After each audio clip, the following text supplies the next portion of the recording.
was a Tuesday night spaghetti dinners. Mama said grace, Daddy did a whiskey shot. Up in your room learning Skinner and Hendrix on a cheap guitar, windows open, smoking pie. Tomorrow you got a chemistry test and you ain't gonna pass. A whole lot's changed, but really nothing's changed looking back. Ain't life just like high school sometimes? Probably sitting in the back of a cafeteria by yourself, feeling like a fast girl, the math nerd, the fat kid. If you grew up in a small town in a big world like I did, if you grew up like I did.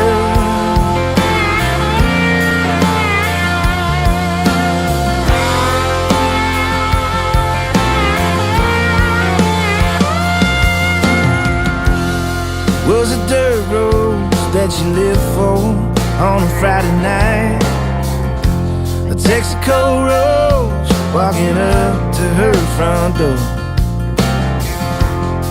Was it parking lots and freedom and Busch Light, knowing that the way you felt was the way you never felt before? That summer before your senior year, you lost a damn good friend. Finally on a Sunday morning, you learned how to say amen. Hey, life just like high school sometimes. Probably sitting in the back of a cafeteria by yourself, feeling like a fast girl, the math nerd, the fat kid. If you grew up in a small town in a big world like I did, if you grew up like I did, if you grew up like I did, ooh, ain't life just like high school sometimes? Probably sitting in the back of a cafeteria by yourself, but ain't we all the QB, the prom queen, rooting for the home team? Feeling like a fast girl, the math nerd, the fat kid. If you grew up in a nowhere town in an anywhere world like I did, if you grew up like I did, if you grew up like I did, ooh, yeah.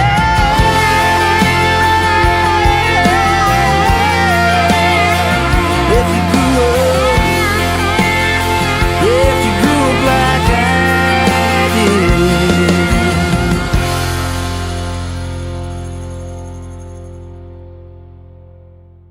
Okay, that was Fat Kid by Austin Jenckes, and that, I think, the first time you appeared at the Opry, Austin, it was a song that Vince Gill brought you back, or the crowd brought you back on stage, and Vince Gill was saying, "Hey, play that other song." Right. That other song. Yeah. That was a crazy moment because I had prepared 2 songs, and I didn't even know Vince was going to be there, and I didn't know what he was talking about. He said, "Play the other song," and I was like, "What song?" And he said, "The Fat Kid song." And it was beautiful, man. Everybody stood up after I was done, and it could not have been any bigger or better, And on what we've just heard, that you got Laurie McKenna singing along with you.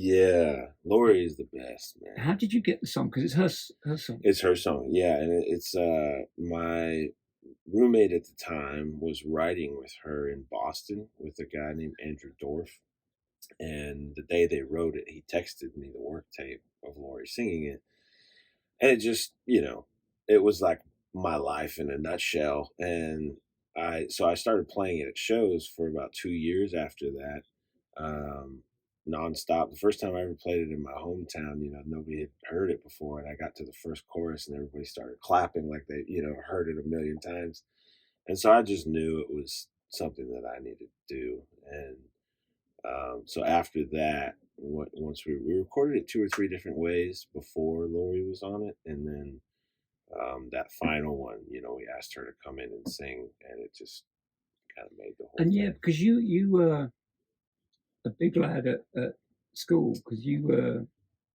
180 pounds in 8th grade. In 8th grade, yeah, which is pretty big. Yeah. Yeah, I was similar in those days. Yeah. And I'm a wee bit smaller now. Yeah. There's lots of reasons for that. Yeah. But that's sometimes a hard thing to live with, where you don't get picked for the football team or Right. Well, and honestly, for me, it helped in football. Yeah, because yeah. I was on the line. I I was a played lineman. rugby, Okay, yeah, which is the UK equivalent. Yeah, so right. you could be a linebacker or whatever. Yeah, a little bit bigger, and it'll Yeah. help you out. But yeah, I mean, it was honestly younger when I was, elementary school, middle school, and then because of things like football, it kind of helped me find my place and friends and community and stuff like that. And when did the songwriting and the singing start? I started playing guitar when I was 9, and I wrote my first song when I was about 12 or 13. It was actually the Columbine shooting. All right. When that happened, that's the first song I ever wrote, was about that. And it's pretty wild listening to that stuff now. I'm sure you could probably find it somewhere on Yeah. the internet. But I think that song was called "Poor Boy," and I was like 13. It doesn't even sound like the same person at this point. Yeah, I've been writing and stuff. I played in bands, more like rock bands, and then I played in church.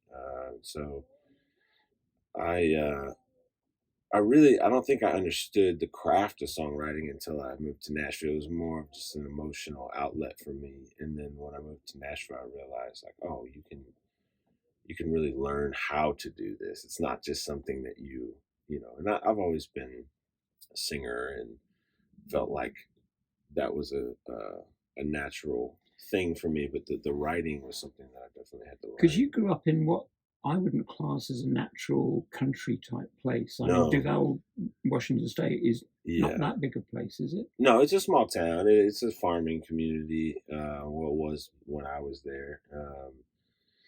It's about 7 minutes away from the Microsoft headquarters. Oh, okay. And that changed everything in that area. But yeah, I mean, I grew up around. My dad worked for Boeing. He ran cranes and stuff like that, and then a lot of the people, would do the trucking companies and stuff like that, farming. Um, but yeah, it was mostly musically. It was just coming from church and from classic rock.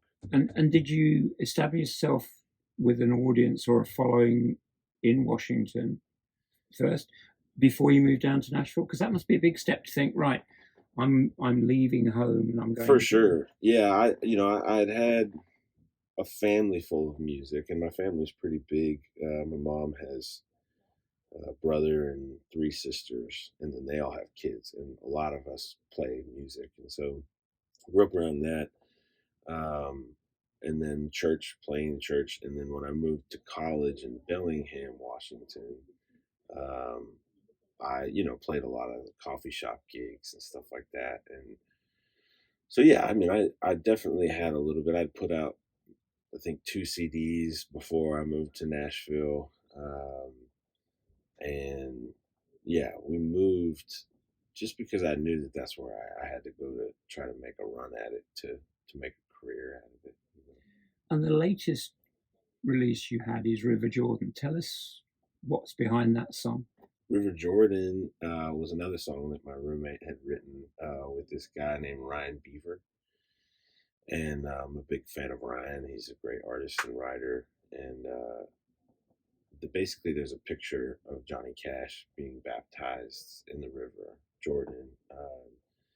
And Ryan had seen that.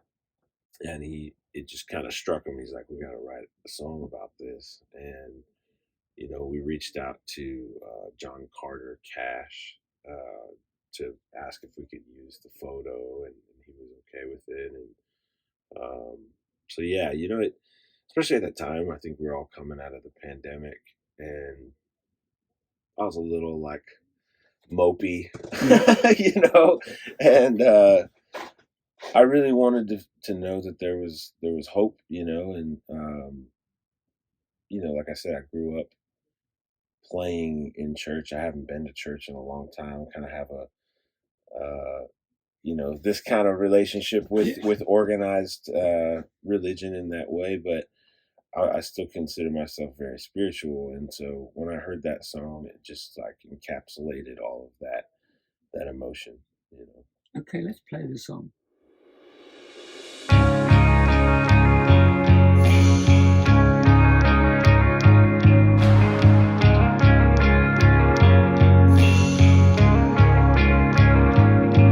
Been lost, I've been down, I've been hurt, been kicked around, I've been bent, I've been broke, I've been sick, and I know I need a healing, need a feeling like the one I'm looking at in this photo, 1971, of a smiling man in black.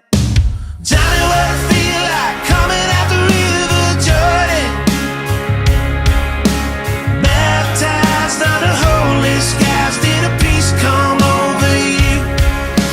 Johnny, what I feel like coming out the river Jordan, did all those sins wash away? Did you come up feeling new? I've been out, I've been gone, I've been wondering what's wrong. I've been searching far and wide for the truth, for the light, yeah. Johnny, what I feel like coming out the river Jordan, baptized under holy skies, did a peace come over you? Johnny, what I feel like coming out the river Jordan, did all those sins wash away? Did you come up feeling new? If all those sins washed away, I'd like to feel that too.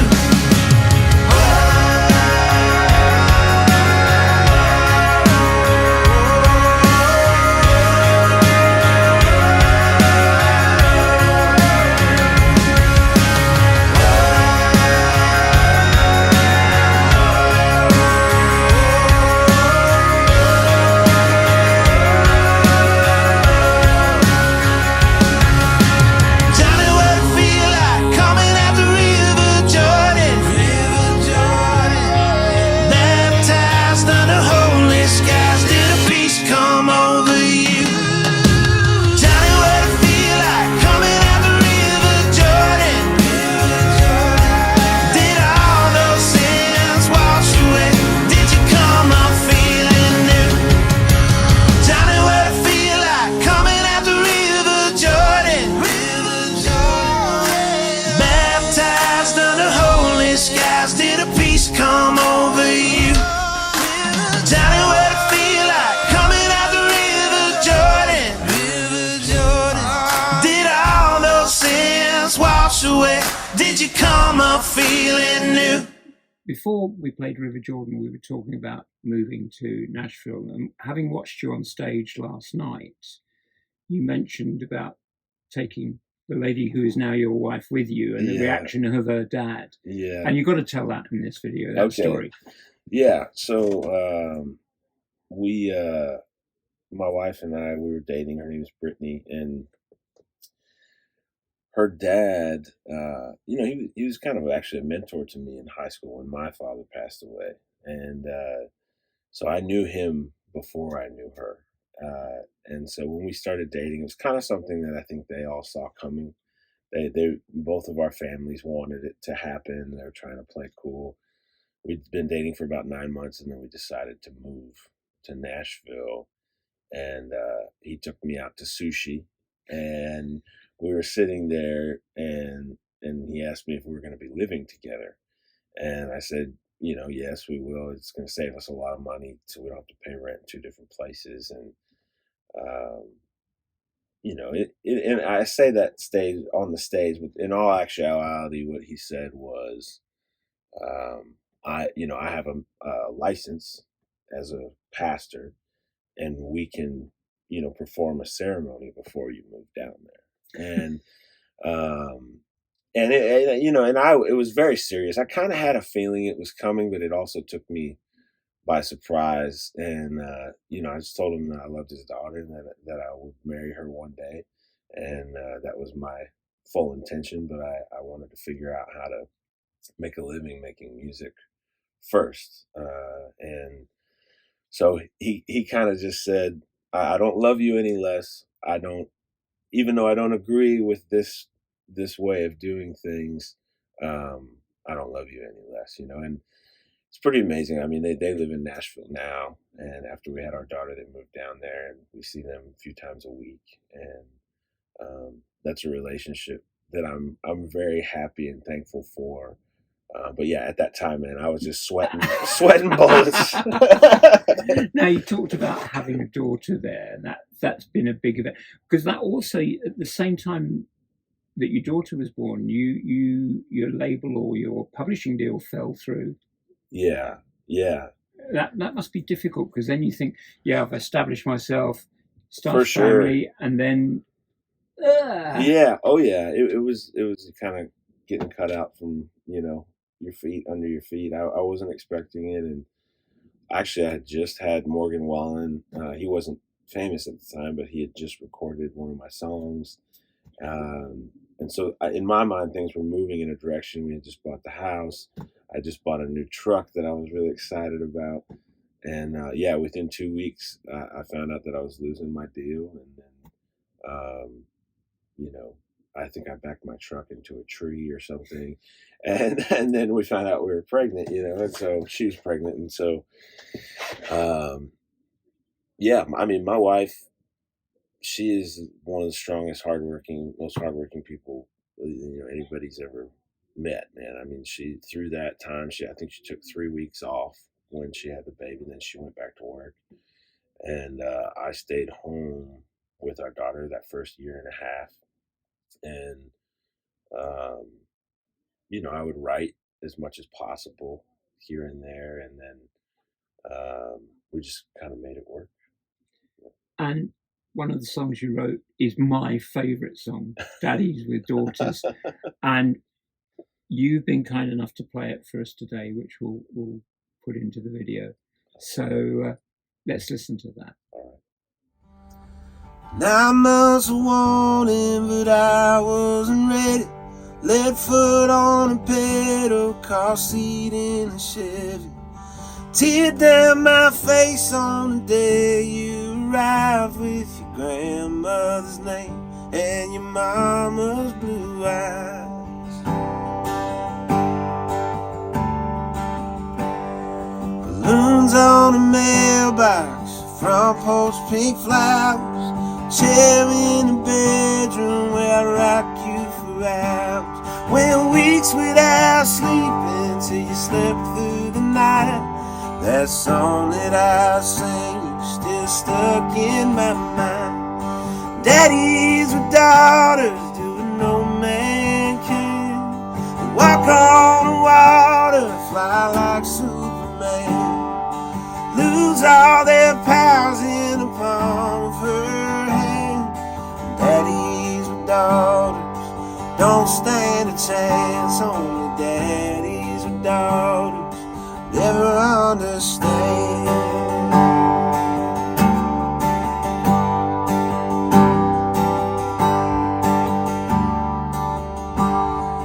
Ice cream for breakfast, pancakes for supper, staying up after midnight, not telling your mother. Me braiding your hair, you painting my toes with your Elsa dress on, doing your best, let it go. Daddies with daughters doing no man can. They walk on the wall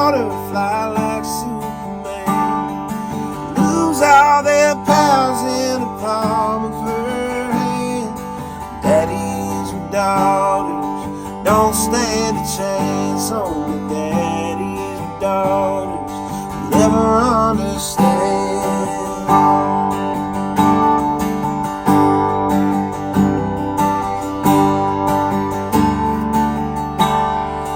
One day you grow up and move away. I pray you go find you everything. Chase your dreams, change the world, go change your name. The way that I love you will still be the same.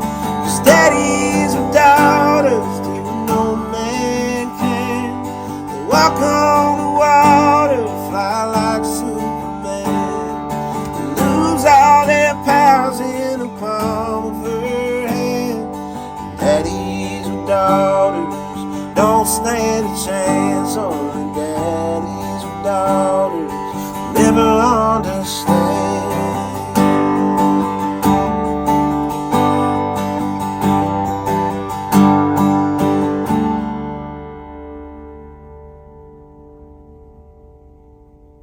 We were talking there about the writing that you did during lockdown when your daughter was born. Yeah.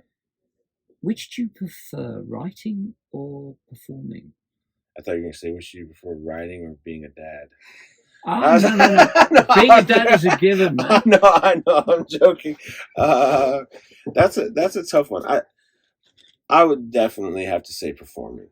I love singing in front of people, whether it's a campfire or a big stage. I think that is what I am here to do, it just the energy that you get from it and the way that you can connect with people. And writing is something now at this point that I've done a lot of.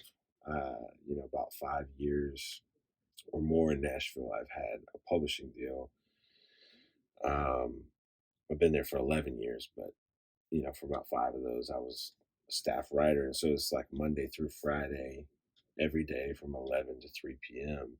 I was writing songs. That really is a job. Yeah, for sure. And so there's an element of that where you get a community because you're writing with some of the same people or new people, and that's the part of songwriting that I actually love the most, is the community aspect of it, and being able to kind of have like little therapy sessions every day with people and just say, catch up, how you doing, what's going on.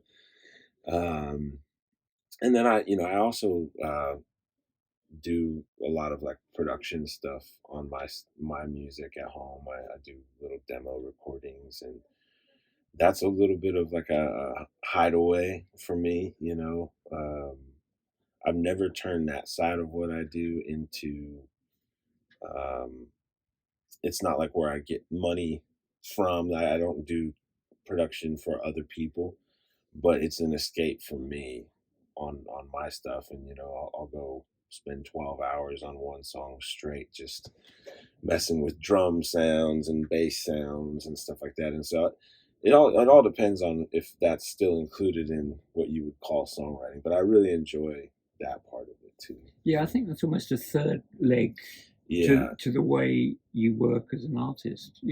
Songwriting is important, and very often that can be the bread and butter, because gigs don't always. They can be hard to get and to make it work financially.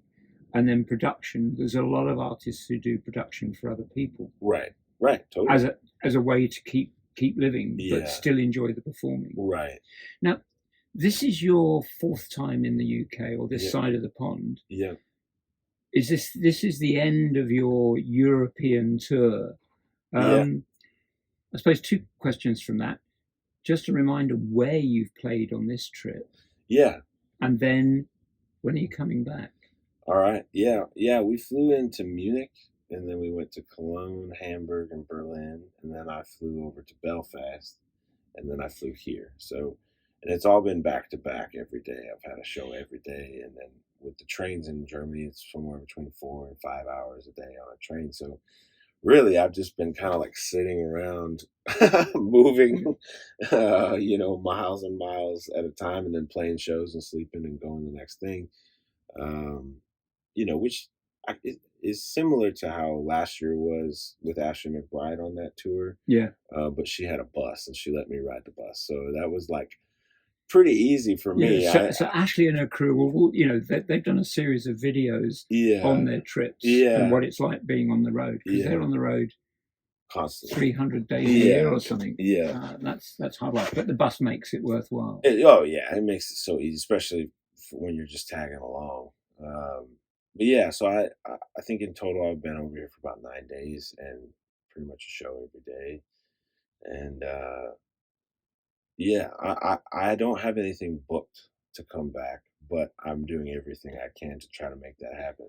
Because certainly my view is that we need to see more of you in the UK, and we need to spread the word about Austin Jenckes. Because acoustically, you're great. And the first time we saw you was just you. Yeah. But then we saw you with a band last night as well. Yeah. And it's the same but different. There's a different kind of energy that comes with the band. Yeah.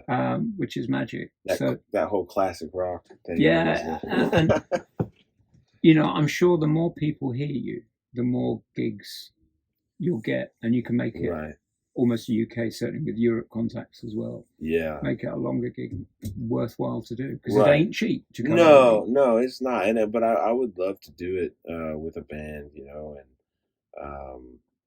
and I think that's coming. You have like your Long Road and because you played Long Road last year or the year before, a few years ago.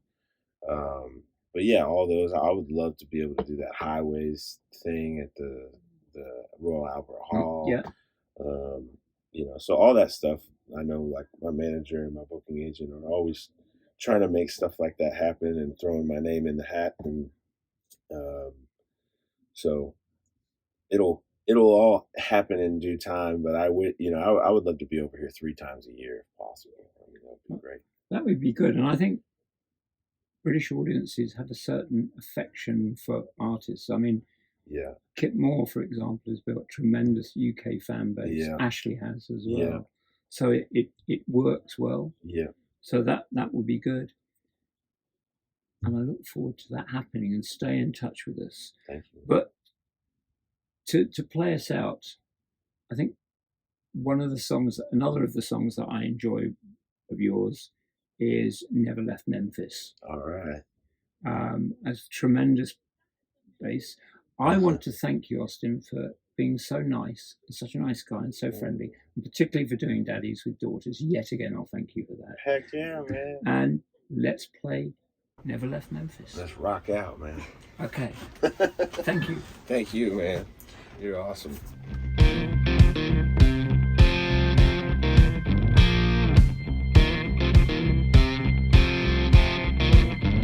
Tip jar on a bayou street, bluesman strumming that slide guitar, Motown drummer with a Detroit beat, making ends meet, playing in a rock and roll bar.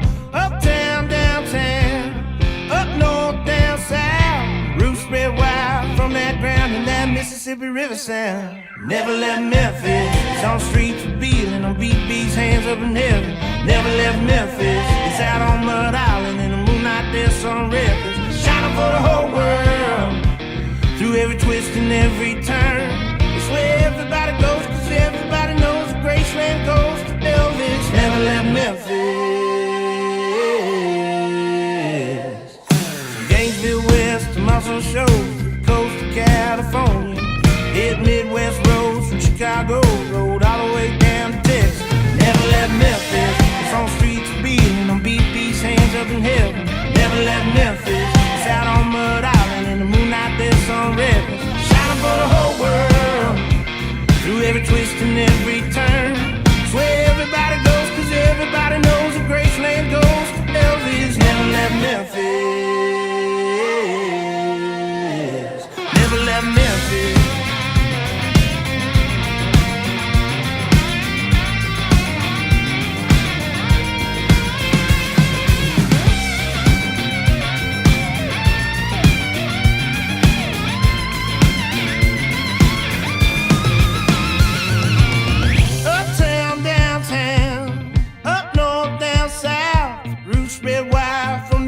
And that Mississippi River sound. Never left Memphis, it's on streets of Beating, on beat beats, hands up in heaven. Never left Memphis, it's out on Mud Island, in the moonlight there's some records, shining for the whole world. Through every twist and every turn. It's where everybody goes, 'cause everybody knows that Graceland goes to Belvis. Never left Memphis. Never left Memphis.